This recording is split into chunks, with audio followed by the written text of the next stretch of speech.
Hey everyone, and welcome to this explainer. Today, we're unpacking one of the absolute wildest market disruptions we've seen in recent computing history. Basically out of nowhere, the hardware landscape for Edge AI has just been completely turned on its head. So today, we're doing a deep dive, analyst-grade evaluation of a massive clash between two absolute tech titans, Nvidia and Qualcomm. We're going to look at exactly how their strategies are colliding, where they're stepping right onto each other's turf, and how this battle is quite literally reshaping the devices you use every single day. To really grasp the scale of this disruption, you just have to look at the money involved.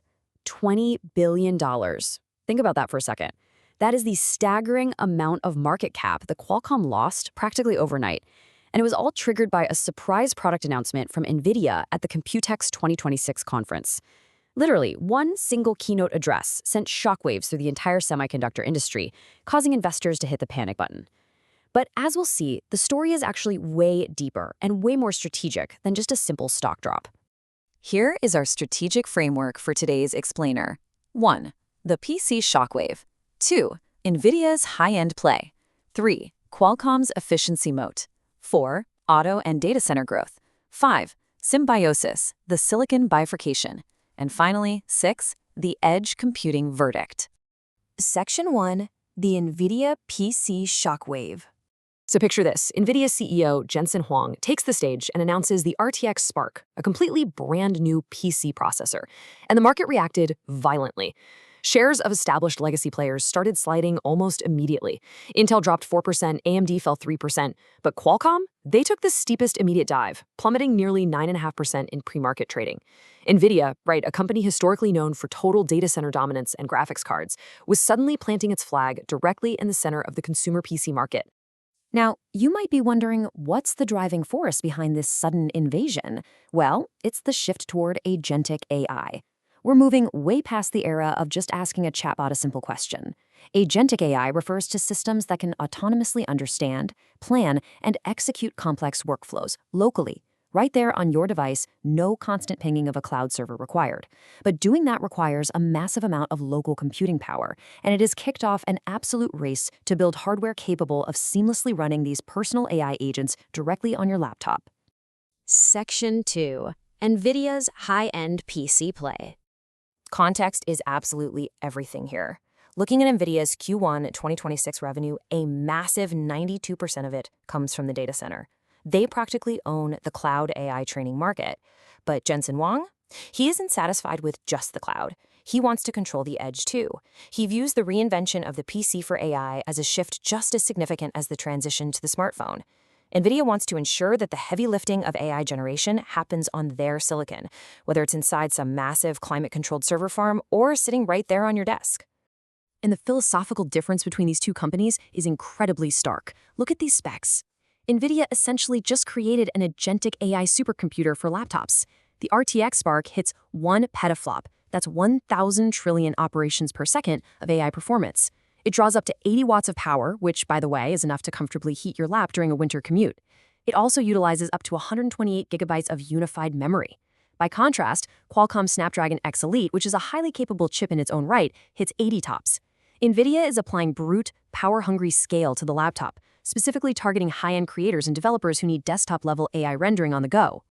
Moving on to Section 3, Qualcomm's efficiency and mobile moat. So, Nvidia might win on raw, unconstrained compute horsepower for sure, but Qualcomm is the undisputed king of efficiency. Qualcomm's Hexagon Neural Processing Unit, or NPU, is purpose-built to accelerate AI tasks while drawing extremely minimal power. Think about it. If you're building a smartphone, a thin fanless laptop, or a wearable device, you absolutely cannot afford to draw 80 watts of power. Your battery would die in minutes, and the device would literally melt in your hands. Qualcomm's specialized architecture offers this unparalleled efficiency for everyday edge computing. That is their moat. This dynamic creates a critical division of labor in the broader AI ecosystem. Nvidia's GPUs are the absolute gold standard for cloud training, ingesting massive amounts of data to build these AI models. But edge inference, actually running those trained models to do a task locally with low latency and low power, that is where Qualcomm truly shines. This unmatched efficiency makes Qualcomm the default choice for inference on over 1.5 billion mobile devices shipped annually. That's a huge footprint. Section 4. Automotive and data center growth. Now, Qualcomm knows the smartphone market is maturing, and obviously they see Nvidia pushing into PCs. So to insulate themselves, they're aggressively expanding into highly lucrative new territories, starting with the automotive sector. Qualcomm has developed the Snapdragon digital chassis. Now, this isn't just a fancy car stereo, it's the brain of the modern software-defined vehicle. It rests on four main pillars: the digital cockpit for infotainment, Snapdragon Ride for advanced driver assistance and safety, auto connectivity for 5G, and car-to-cloud services for over-the-air updates. They've essentially taken their low-power mobile expertise and perfectly transitioned it into the automotive world, partnering with over 40 major automakers globally. And the sheer scale of this automotive dominance is just mind-blowing. $45 billion. Qualcomm currently sits on a signed design win pipeline of $45 billion in the automotive sector alone. This provides massive, recurring, non-consumer revenue that thoroughly insulates them from the crazy ups and downs of the traditional laptop or smartphone markets. But here's the thing, Qualcomm isn't just playing defense in cars. They're actually launching a counter-offensive right into Nvidia's backyard. CEO Cristiano Amen recently stated that their data center opportunity will be material revenue by fiscal 2027. Qualcomm is actively building a data center business focused on AI inference accelerators and custom chips, and they are quietly capturing high-volume deals with massive enterprise players like ByteDance and Humane. And their strategy here is brilliant. They're repurposing their mobile technology. Instead of incredibly expensive, heat-generating server memory, Qualcomm's data center AI accelerators actually use smartphone-grade memory, or LPDDR. This creates a hyper-efficient, highly cost-effective solution for massive server farms running AI. It results in significantly lower latency, way lower power consumption, and, get this, it gives them the unique ability to run massive language models directly within the memory itself. It's a real game-changer. Section 5. Symbiosis, the silicon bifurcation. So we have Nvidia invading PCs and Qualcomm invading data centers, right? It looks like an all-out war. But there's a wild strategic twist. They're actually engaged in a deeply symbiotic relationship. Tracking the timeline really reveals why. Qualcomm has been championing the ARM architecture for Windows PCs for years, launching NPUs way back in 2018 and the X Elite in 2024. But getting software developers to actually rebuild their apps for ARM instead of traditional x86 Intel chips, that's been a slog. Enter Nvidia. By announcing the RTX Spark, which, crucially, is also based on the ARM architecture, Nvidia instantly validates the platform. Nvidia's massive developer ecosystem is now forced to take Windows on ARM seriously, which directly and massively benefits Qualcomm's entire PC lineup. Furthermore, Nvidia's CEO recently publicly endorsed Qualcomm stock. Now, why would he do that? Because of this concept, the CUDA-compatible inference node. See, Nvidia creates the software and the AI models, but they desperately need a way to distribute them to billions of consumers. So they're actively optimizing their AI models to run seamlessly on Qualcomm's NPUs. Nvidia needs Qualcomm's ubiquity, those 1.5 billion annual devices, to act as the massive distribution network for its AI software platform. At the end of the day, they actually need each other to make this whole AI ecosystem work. And finally, Section 6, the edge computing verdict. So, pulling all this together, our ultimate analyst verdict on Qualcomm is crystal clear.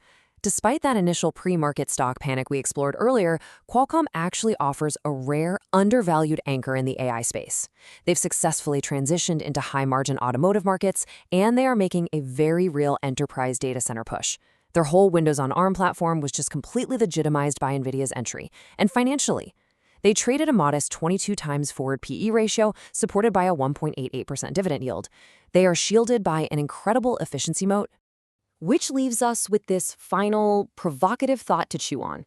As AI moves from the cloud out to the devices in our hands and sitting on our desks, we are witnessing a fundamental split in computing philosophy. Nvidia is betting big that the edge requires the ultimate power. Qualcomm is out there proving that the edge demands the ultimate efficiency. But the reality is, the future of AI needs both. So, who truly owns the edge? Well, perhaps it's not going to be a single victor, but rather the fascinating co-evolution of these two titans that will define the next decade of technology. Thank you so much for joining this explainer, and definitely keep your eyes on the silicon.